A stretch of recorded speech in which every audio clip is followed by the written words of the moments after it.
आज के मुख्य वक्ता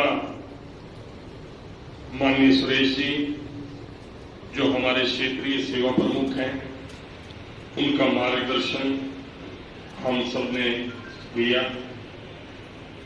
माननीय मुख्यमंत्री जी के प्रतिनिधि भाई संजय बटला जी और विशेष रूप से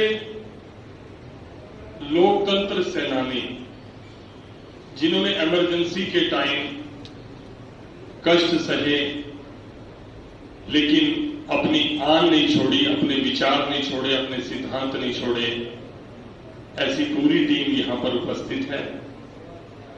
विशेष रूप से मैं कुछ एक नाम जयप्रकाश गुप्ता जी, भारद्वाज जी, माननीय महेंद्र जी, श्री ओम प्रकाश अत्रेजा जी, वैसे तो माननीय सुरेश जी भी आपातकाल में मुझे बताया कि वो भी जेल में रहे, संजय बटला जी के पिताजी भी जेल में रहे। हमारे बीच दिनेश चंद डिंगरी जी, जो स्कूल के प्रिंसिपल भी हैं और हमारे यहाँ के बाल बौद्धिक प्रमुख भी हैं, यहाँ के सीनियर मेयर राजेश अग्गी जी, पवन सिंबल जी, सुरेश पुरी जी और हमारी माता संतोष अत्रेजा जी, श्याम बंसल जी और पानीपत के भी हमारे एक साथी जो इमरजेंसी में अंदर रहे, लेखराज गहलोत जी, वो भी हमारे बीच में बैठे हैं। वैसे दो कार्यक्रम आपने कहा कि मिक्स हुए बटला जी, दोनों कार्यक्रमों में कुछ समानता भी है। उसकी सिमिलरिटी छोटी सी है, मैं बता देता हूं कि हिंदू साम्राज्य की पुनर्स्थापना, ऐसा नहीं कि शिवाजी जिस समय राज्याभिषेक हुआ, ये उस दिन हम मनाते हैं हिंदू साम्राज्य दिवस, जब उनका राज्य अभिषेक हुआ, लेकिन ये पुनर्स्थापना थी। गुप्त काल के बाद हर्षवर्धन जो थे वो आखिरी हिंदू शासक थे, उसके बाद आक्रांताओं ने इस देश को तहस नहस किया। उस समय भी हिंदू साम्राज्य था। ये बीच का कुछ कालखंड ऐसा आया जिसे पुनर्स्थापित शिवाजी महाराज जी ने किया। उसी तरह से 1947 में देश आजाद हुआ, लोकतंत्र स्थापित हुआ हिंदुस्तान के अंदर, लेकिन लोकतंत्र की पुनर्स्थापना, ये जो लोकतंत्र सेनानी बैठे हैं, ये थोड़ी सी सिमिलरिटी है।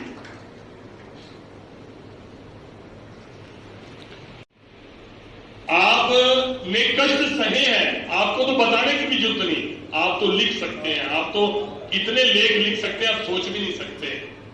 लेकिन लेख लिखना तो बड़ी दूर की बात, शायद हमने अपने परिवार में अपने भतीजे को, भतीजी को, परिवार को, रिश्तेदारों को भी उन घटनाओं से, उन पीड़ाओं से, उन जातियों से, उन जुल्मों से कभी अवगत नहीं कराया होगा। मैं ऐसा मानता हूं। मैं गलत हूं तो मुझे खुशी होगी, अगर मैं गलत हूं तो मुझे खुशी होगी कि मैं गलत हूं, आपने बताया होगा। क्योंकि आज की जनरेशन को इमरजेंसी की बात करो तो मुझे नहीं लगता किसी को पता होगा। आज की जनरेशन को इमरजेंसी के बारे में बात करें, होगी, चली गई, क्या था, वो था, कुछ नहीं, मैं नहीं मानता उनको पता होगा। आज की जनरेशन को अगर उन इमरजेंसी की जातियों की बात का पता होता तो आज जो अखबारों के अंदर लेख लिखे जाते हैं, माननीय नरेंद्र मोदी जी के लिए जो लेख लिखे जाते हैं, जो दुनिया के सर्वश्रेष्ठ नेता है, प्रधानमंत्री बहुत पहले भी बने, प्रधानमंत्री आगे भी बहुत बनेंगे, लेकिन लीडर कोई कोई होता है। आज दुनिया के सर्वश्रेष्ठ नेताओं में, ये मैं नहीं बोलता, ये मैं नहीं कह रहा कि भारतीय जनता पार्टी का कार्यकर्ता हूं, मेंबर ऑफ पार्लियामेंट, उनके नाम पर मैं सांसद बना, मैं इसलिए नहीं बोल रहा। ये पूरी दुनिया के अंदर जितने भी सर्वेक्षण हुए, अभी ताजा सर्वेक्षण हुआ, 66% लोक मत लेकर दुनिया के अंदर हिंदुस्तान के हमारे नेता, हमारे अपने मोदी जी नंबर 1 पर आए। 69% छपा है। तो आप ये समझिए कि हम अपने, आज क्या बोला जाता है, आज वो कलाकार रिजाइन कर रहा है, आज वो खिलाड़ी अपना तमगा वापस कर रहा है, कोई पद्मश्री का, अभी व्यक्ति की आजादी नहीं है ये बोलकर।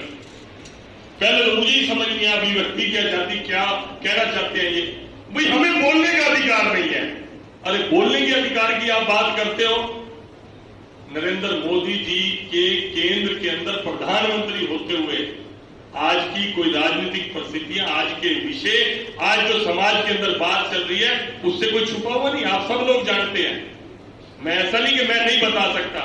आज अभिव्यक्ति की आजादी के ऊपर अगर किसी की रोक होगी तो भारतीय जनता सरकार ने एक बार भी फोर्स को यूज नहीं किया। वो अभिव्यक्ति की आजादी की बात करते हैं और वो बात करते हैं लोकतंत्र की, जिन्होंने एक कोर्ट ने फैसला किया, इंदिरा गांधी की 6 साल के लिए प्रतिबंध किया, किसी भी पब्लिक रिप्रेजेंटेशन पर, किसी भी पब्लिक पोस्ट पर उसके लिए मना किया।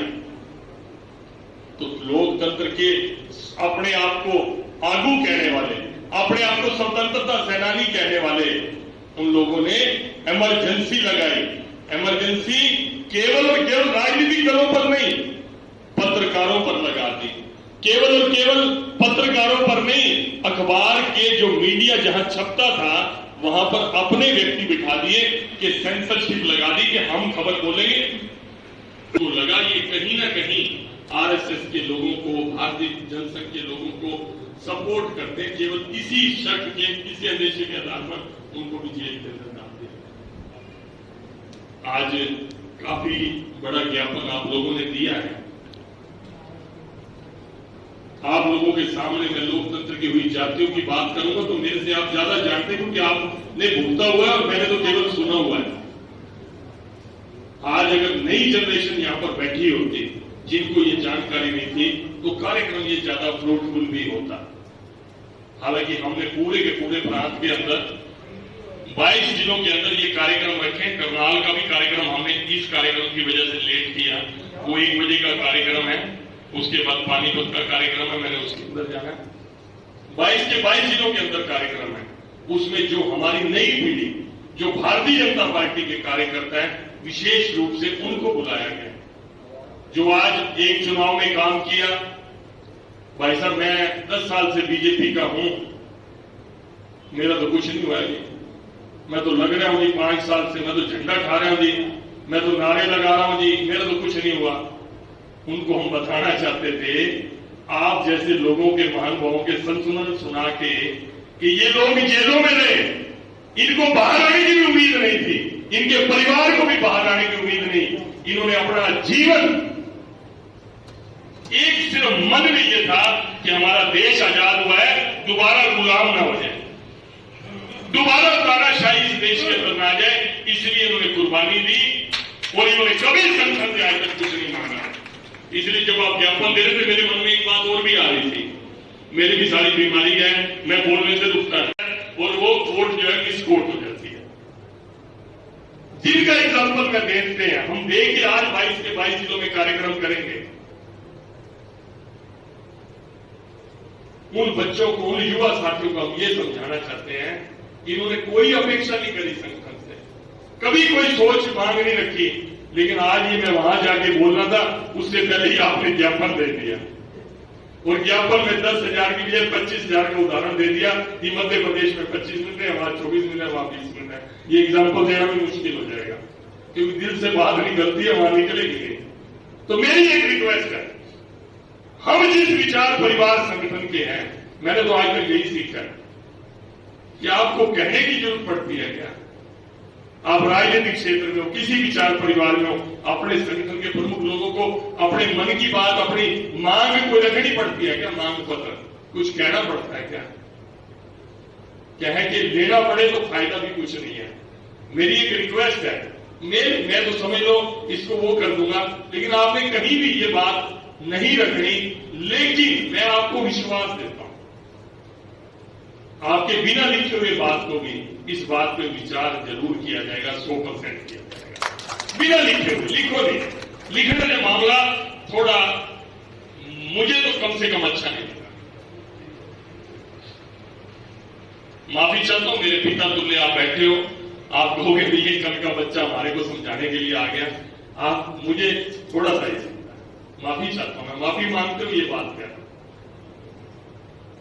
तो आप ये लिखो नहीं, हाँ, दूसरे लिखते होते ये कौन से कम्युनिस्ट, सोशलिस्ट, फलाना, ये वो 2-4 कैटेगरी आपने पहले लिखी है, मैंने ज्ञापन में पढ़ा है। वो मांगे, वो करें। उनकी सोच कुछ और हो सकती है, उनकी विचार कुछ और हो सकती है, उनकी आस्था इस देश के अलावा कहीं और भी हो सकती है। मैं तो ये मानता हूं आज की, वो कहें करते रहेंगे, लेकिन हमें कम से कम, हम जिस विचार परिवार से शायद इस चीज से बचना चाहिए। अभी एक गीत के माध्यम से जो एकल गीत था, मेरे का दुश्मन को पहचानना, दुश्मन को पहचानो। आज दुश्मन बड़ा चालाक है, हमारे से ज्यादा समझदार है। दुश्मन आज डायरेक्ट अटैक करने के लिए हमारे ऊपर नहीं आ रहा। देश को तोड़ने वाली ताकतें आज डायरेक्ट हम देश को तोड़ेंगे या बॉर्डर से हमला नहीं कर रहे। आज वो हमारी विचारधारा के ऊपर हमला कर रहे हैं। आज वो हमारे कि झगड़ा बढ़े, गृह युद्ध बढ़े। आज अगर छोटी सी बात का एग्जाम्पल देता हूं, अगर यही किसान आंदोलन जो चल रहा है, इसके अंदर सरकार ने फोर्स यूज कर ली होती। कई बार हमारे लोग भी कहते हैं कि ऐसे कैसे जी, इतनी नरमी चल रही, इतना वो चल रहा। अगर कर ली, उसके पीछे जो ताकत है वो उन किसानों का, भाइयों का कोई कसूर नहीं है। उनको तो कहा गया कि आपकी जमीन छिन जाएगी, अंदेशा ऐसा दे दिया गया, लेकिन उसके पीछे जो विचारधारा, जो सोच काम कर रही है, सही मायने में वो दुश्मन है, उसके ऊपर अटैक करना चाहिए। तो मैं आज बहुत ज्यादा अधिक बात न करते हुए हम सबको ये संकल्प लेना चाहिए, हिंदू साम्राज्य दिवस को मनाते हुए, हिंदू हमारी जीवन पद्धति है, जो इस जीवन पद्धति के अंदर जीता है, जो इस पवित्र धरा पर जीता है, उन सबके लिए हिंदू साम्राज्य है। उस दिवस पर मैं चाहता हूं कि हम सब संकल्प करें कि अपनी बात, जितनी ताकत से विरोधी बात करता है, जितनी ताकत से इस देश को ताकतवर ना देखने वाला बात करता है, उससे ज्यादा ताकत से हम जो अपनी भारत माता की जय बोलते हैं ना, उसी मन से, उसी ताकत के साथ हमें भी बात अपनी रखनी चाहिए। मतभेद हो सकता है, आपकी राय कुछ हो सकती है, मैंने जितनी भी बात की हो सकता है सब सहमत ना उस बात से, हो सकता है, लेकिन हम सबके मन में हमारा हिंदुस्तान, हमारा देश, वो तो हमारी आत्मा ही है सबकी। सारी चीज होगी, मेरा राजनीति करने का तरीका अलग होगा, आपका स्टाइल अलग होगा, मेरा काम करने का तरीका, सारी चीज ठीक है, चलेगी, लेकिन कहीं ना कहीं हमारे दिल में उन शहीदों के लिए तो श्रद्धा है, जिन्होंने इस देश के लिए कुर्बानी दी। दोबारा वैसी परिस्थितियां न बढ़े, वैसे देश के टुकड़े ना हो, और हमारा देश मजबूत बने, पूरी दुनिया में ताकतवर बने। लोग मजाक उड़ाते हैं, कोरोना को लेकर ट्वीट करते हैं, क्या किया, अरे शर्म करो, प्लेग का टीका, चेचक का टीका, पोलियो ड्रॉप्स पूरी दुनिया में सारे हो गए, उसके बाद तुम्हारे भीख मांग के तुम लेके आए, और मोदी जी ने पूरी दुनिया में बाद में होगा अपने यहाँ वैक्सीन बनाकर पूरी दुनिया में दे दी। या तुम मुकाबला करते हो, मोदी जी का मुकाबला करते हैं। और इंदिरा गांधी जी प्रिय दर्शनी आयरन लेडी थी, तो फेस करती अपने खिलाफ केस को, फेस करते, तो दोबारा चुनाव के अंदर आते, इमरजेंसी क्यों लगाए? ये प्रचारित की गई बात है। जवाहरलाल नेहरू बहुत प्रिय, बच्चों के चाचा नेहरू, अरे बच्चों के तो सालों के थे। राजी खुशी अपना कश्मीर भी दे दिया, राजी खुशी देश के 2 टुकड़े भी कर दिए, माउंट बैटन ने कह दिया, सारा कुछ कह दिया, वो तो सबके प्यारे थे, उनको तो इस तरह से प्रचार कुर्बानी दी, उनको कहां पृष्ठभूमि में धकेल दिया। तो मैं बातों को दोबारा रिपीट न करते हुए, मैंने शायद कुछ हार्ड शब्दों में अपने मन के भाव रखे हैं, उससे मैं माफी मांगते हुए आप लोगों का आभार व्यक्त करता हूं, केवल इसलिए कि आप लोग मुझसे ज्यादा गुणी हैं, मुझसे ज्यादा समझदार हैं। मैंने एक प्रयास किया कि मैं आपको रिमाइंड करा सकूं, बता सकूं। बहुत बहुत धन्यवाद, नमस्कार। और स्कूल में